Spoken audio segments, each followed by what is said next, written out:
Brittany, take it away. Take what away? Show us what you got. Welcome to MsMojo, and today we're counting down our picks for the top 10 unscripted Glee moments that were left in the show. This is who I am, and I make no apologies. Hey, wait a minute. You just got here. You want to just hang out for a minute? I mean, you've obviously come to jam. Hey, Tinkles. Give me maybe this time in B flat. And don't let me catch you snoozing. For this list, we'll be looking at improvised, ad-libbed, and accidental moments that made it into the final cut of the show. Did you know about any of these unscripted moments? Let us know in the comments. Number 10, Kevin McHale looking into the camera. For 6 years, Kevin McHale played Artie, enduring many bizarre and convoluted plot lines throughout the run of the series. We didn't think you would take it personally. Well, you're irritating most of the time, but don't take that personally.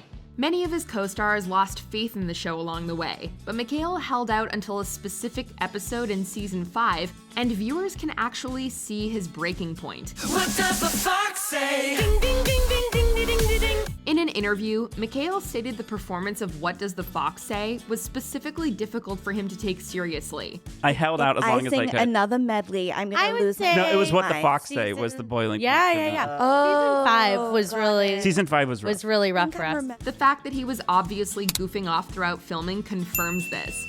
At one point, he rolls in front of Blaine and stares directly into the camera in an unplanned move that hilariously takes the audience by surprise. And listening to the song, we totally feel his pain.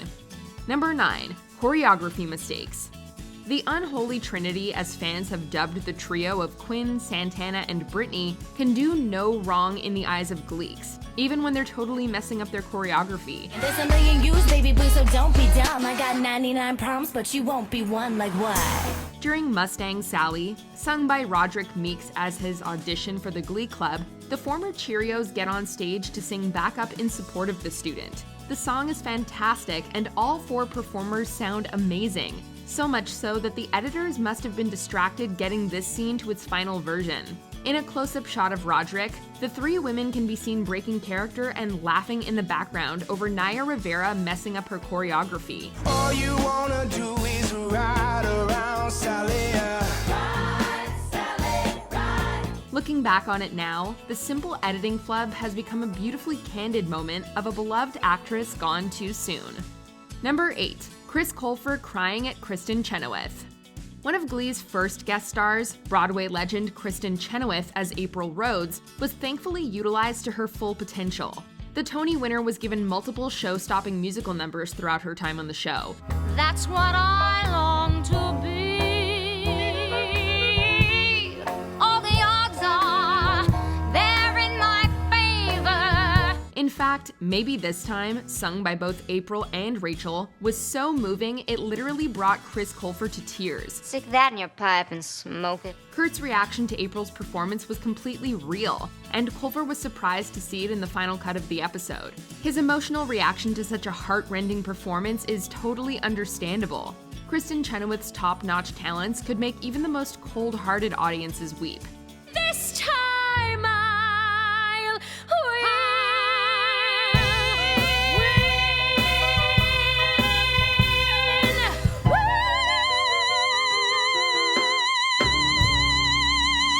Number 7, Kurt's clairvoyant comeback. It seems like Chris Colfer had an excellent feel for his character right from the beginning of the series, judging by how easily he was able to ad-lib lines. When you're different, when you're special, sometimes you have to get used to being alone. It's established from the beginning that Kurt receives a lot of negative attention from the jocks at his school. In the second episode of Glee, just before Kurt is again thrown into a dumpster by some members of the football team, he stops them to deliver an unscripted line that allows Kurt to recover some of his dignity. Wait! One day, you will all work for me. The confidence and certainty with which Colfer says this line is perfectly in line with Kurt's character and his big dreams of stardom. Since his character was actually based on Colfer's initial audition, it makes sense he was both able and allowed to improvise some of his lines. How come you were never this nice to me when I was your teammate? Because you were my only real competition. Don't tell me. Yeah, true. Number 6, Brittany's ad-libbed interjections. Heather Morris was first brought onto the Glee set to help with the iconic choreography for Single Ladies, due to her previous experience as one of Beyoncé's backup dancers. Morris was also made a member of the Cheerios and eventually given her own character, Brittany Pierce. However, it was Morris herself who made Brittany into the character we all know and love, thanks to the improvised non sequiturs she was known to interject into various scenes. Brittany. Mr. Shu, is he your son? That's right, the shocked and surprised faces of the other characters around her were also the real reactions of her actual co-stars, who knew none of the content or timing of these lines beforehand. Ballad. From Middle English, ballad. Who knows what this word means? It's a male duck. This of course led to Morris being given more scripted lines, and Brittany quickly became a fan favorite character. There's no one like you. You're a genius, Brittany. Number 5, musical improv. In season 5 of Glee, Blaine is feeling jealous and insecure about Kurt spending increasingly more time with his new friend Elliot, played by Adam Lambert. I may not be a cool steampunk glitter rock vampire with like tats and guy liner, but you know what? I love Kurt. I love him. He's my fiance, not yours. So back off. With an admirable understanding of Blaine's outburst, Elliot is able to calm him down and reassure him of how much Kurt loves him. Don't get me wrong, I mean, he's a cute guy, but I don't think of him that way. And even if I did, Kurt loves you.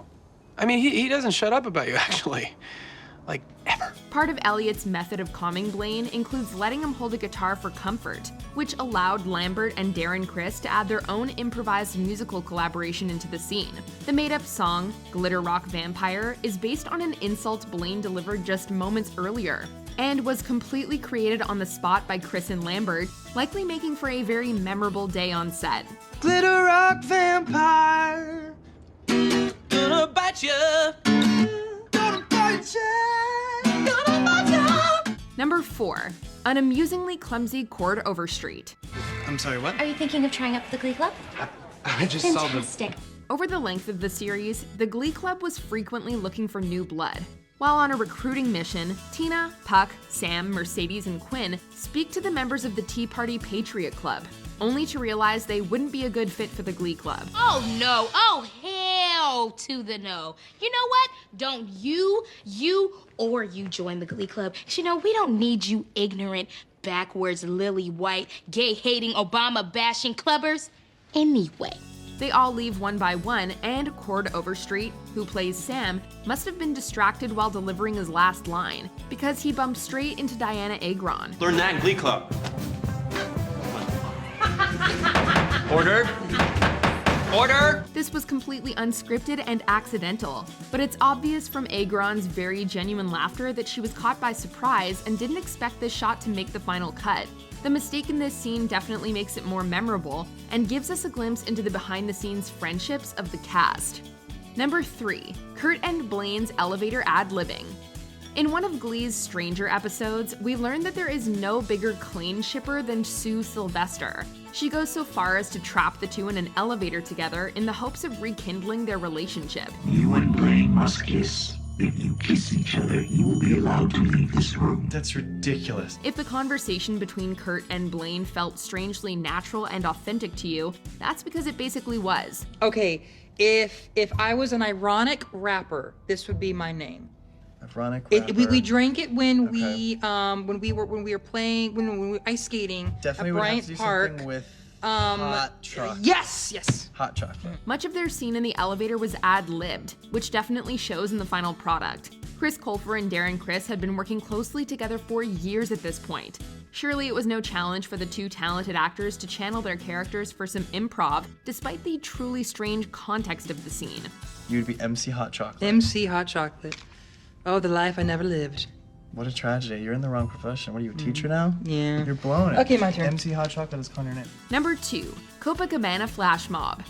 For Sam's guilty pleasure song, he chose to perform Barry Manilow's classic Copacabana. I think he's an amazing songwriter and performer, and I also believe he's underappreciated, has amazing hair, and has done a hell of a lot of good for this world through his light rock talent. In the original script, This number was supposed to feature Sam singing and dancing solo while wearing the iconic costume.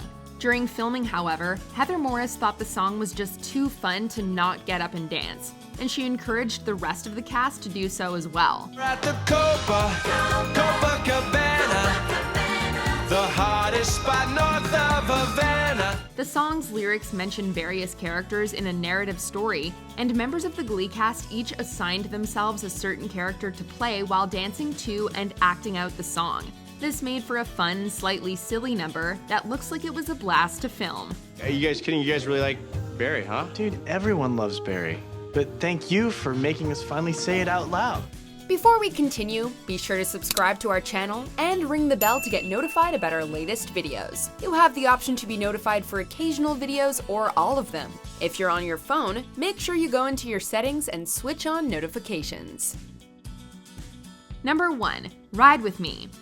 This lighthearted and joyful performance wasn't supposed to be included in this early season 1 episode, and was actually inspired by the cast's behind-the-scenes jam sessions. I miss us all being together. I hope we don't get in trouble for a covert jam session.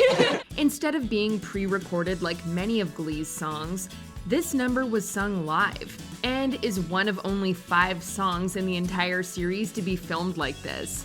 For characters like Brittany, Mike, and Santana, Ride With Me was the first to feature their actual singing voices. It's easy to pick out the distinctive sound of each cast member's voice.